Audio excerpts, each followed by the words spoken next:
Pemirsa setia Pijar TV, terima kasih ya sudah klik video YouTube ini. Program ini didanai oleh mitra dan sahabat sekalian yang selalu mendukung kami dengan setia. Dan tahukah saudara bahwa ada cara yang baru dan mudah loh di YouTube untuk membantu kami memproduksi program-program yang selalu fresh di Pijar TV. Silahkan klik tombol thanks di bawah dan saudara bisa mengirimkan kami stiker super thanks dengan donasi saudara. Yuk segera dicoba, seberapapun donasi saudara sangat memberkati pelayanan kami. Salam terang bagi Indonesia.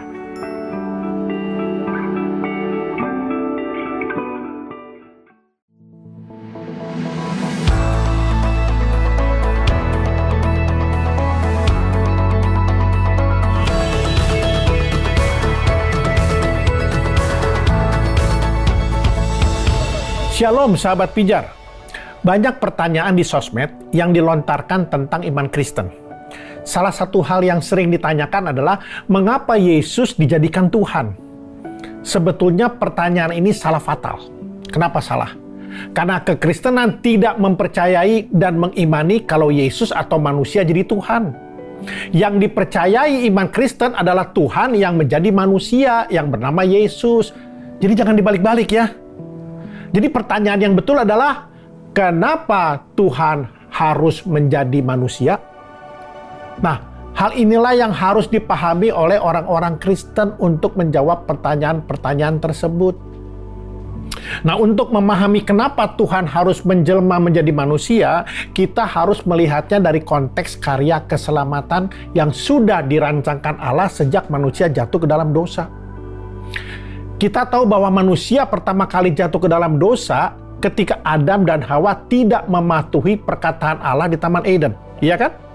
Nah, ketidaktaatan Adam ini telah membuat seluruh umat manusia berada dalam keadaan berdosa. Dan dosa inilah yang diturunkan dari generasi ke generasi, sehingga inilah yang disebut dengan dosa warisan. Nah, sebagai konsekuensi dosa, manusia harus menerima hukuman, yaitu apa? Maut. Itu ada di Roma 6 ayat 23. Ya.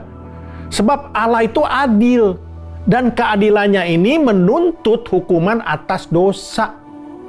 Namun di sisi lain, kita tahu bahwa Allah itu adalah kasih.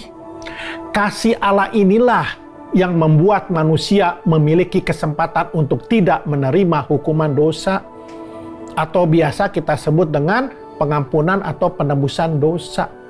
Nah, oleh sebab itu, manusia membutuhkan sebuah pengampunan supaya dirinya layak di hadapan Tuhan. Nah, syarat untuk pengampunan harus ada kurban, di mana harus ada darah yang tercurah. Itu ada di Ibrani 9 ayat 22. Nah, kurban penghapusan dosa dalam perjanjian lama itu merupakan simbol atau penggambaran dari prinsip penebusan dosa yang diperlukan untuk memulihkan hubungan yang rusak antara manusia dengan Allah. Itu ada di Ibrani 10 ayat 1. Tetapi kurban penghapusan dosa ini tidak mampu sepenuhnya menghapuskan dosa manusia. Karena hewan-hewan yang dikurbankan itu, ya, dalam menghapus dosa, hanya memberikan penghapusan dosa sementara. Itu ada di Ibrani 10 ayat 4. Jadi hanya manusia yang sempurnalah yang dapat menjadi kurban tebusan yang sempurna bagi dosa manusia. Mengapa harus manusia? Karena manusialah yang berbuat dosa kepada Allah dan bukan hewan. Sehingga harus manusia pula yang menjadi kurban tebusan. Nah, sejak manusia pertama jatuh ke dalam dosa, tidak ada satupun manusia yang sempurna di muka bumi ini. Betul kan? Roma 5 ayat 12 itu mengatakan bahwa semua orang sudah jatuh ke dalam dosa. Nah, ayat ini mau menjelaskan bahwa tidak satupun manusia yang tidak berdosa. Semua berdosa. Jadi satu-satunya cara untuk mengorbankan manusia yang sempurna, maksudnya yang tidak berdosa ya, itu adalah Allah harus menjelma menjadi manusia. Yesus yang adalah Allah berinkarnasi jadi manusia inilah yang menjadi kurban yang tidak bercacat dan sempurna. Ingat ya bahwa Yesus adalah satu-satunya orang yang tidak berdosa sepanjang hidupnya. Inilah yang menjadi alasan mengapa Allah harus menjadi manusia. Dan Allah itu maha kuasa, maha agung. dan Maha Kudus. Dengan segala kemuliaannya itu, dia rela untuk mengambil rupa manusia untuk menebus umat manusia dari dosa. Saudara bisa baca di Filipi 2 ayat 6 dan 7. Nah, dengan usahanya sendiri, baik itu kesalehan maupun perbuatan baik, manusia tidak mungkin dapat mencapai Allah. Enggak. Saya akan kasih sebuah ilustrasi ya untuk menjelaskan hal ini. Misalnya ada seseorang yang jatuh dalam sumur. Sumurnya dalamnya 10 meter, tapi dia nggak mati. Tapi dia patah tulang dan ada luka-luka. Kira-kira menurut saudara, mampu nggak orang ini menyelamatkan dirinya sendiri dari dalam sumur tersebut? Ya, betul. Jawabannya tidak. Tidak sama sekali. Jadi satu-satunya cara untuk bisa menyelamatkan orang yang jatuh ke dalam sumur tadi, harus ada orang yang turun dari atas ke dalam sumur. Dan dia akan melakukan P3K, pertolongan pertama pada kecelakaan. Barulah orang tersebut ngomong ke atas, "Weh, tarik!" Baru ditarik. Demikianlah keadaan manusia yang jatuh dalam dosa. Harus ada orang yang turun dari surga untuk membawa orang yang berdosa naik ke surga. Itulah Yesus, yaitu Tuhan yang menjelma menjadi manusia.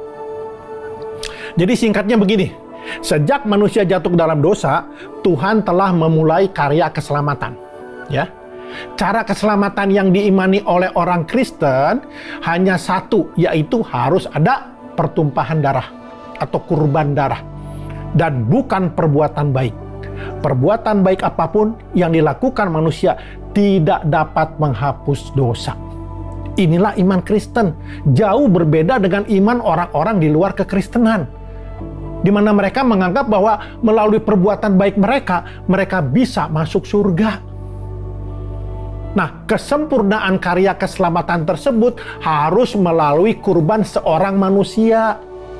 Karena yang berdosa kan manusia. Nah, untuk menjadi kurban harus manusia yang sempurna, yaitu tanpa dosa. Nah, satu-satunya cara untuk mendapatkan manusia yang sempurna adalah Tuhan sendiri yang harus menjelma menjadi manusia. Itulah Yesus. Nah, kita tahu bahwa Yesus adalah satu-satunya manusia yang tidak berdosa. Dialah yang menjadi kurban penebusan dosa umat manusia. Satu-satunya cara menebus dosa adalah manusia harus menerima hukuman dosa, yaitu maut. Nah, supaya semua manusia tidak menerima hukuman dosa, ya, maka harus ada yang dikurbankan atau yang mengganti. Cukup satu orang saja. Tapi harus manusia yang tidak berdosa atau sempurna.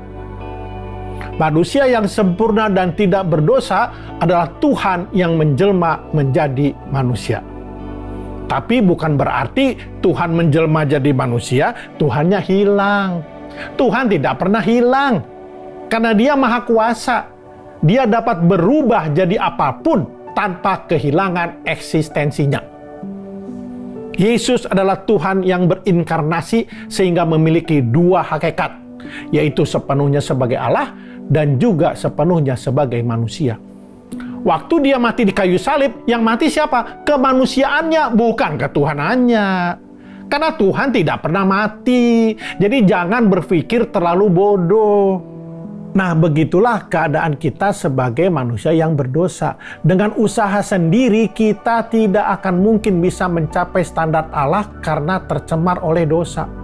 Karena itu Allah berinisiatif untuk turun ke dunia menjadi sama dengan manusia. Sehingga manusia yang berdosa diperdamaikan dengan Allah melalui Yesus Kristus. Saudara terkasih, kita adalah terang bagi Indonesia. Oleh karenanya, jaga terangmu. Tuhan Yesus memberkati.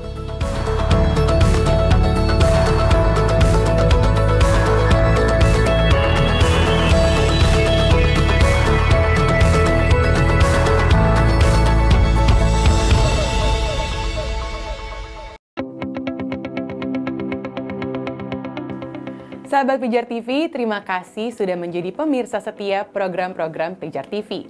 Kami sungguh rindu agar saudara bukan saja diberkati dengan menyaksikan program-program ini, tetapi juga dapat berinteraksi dengan kami untuk berdiskusi dan bahkan didoakan melalui WhatsApp dan telepon yang tertera di layar kaca ini.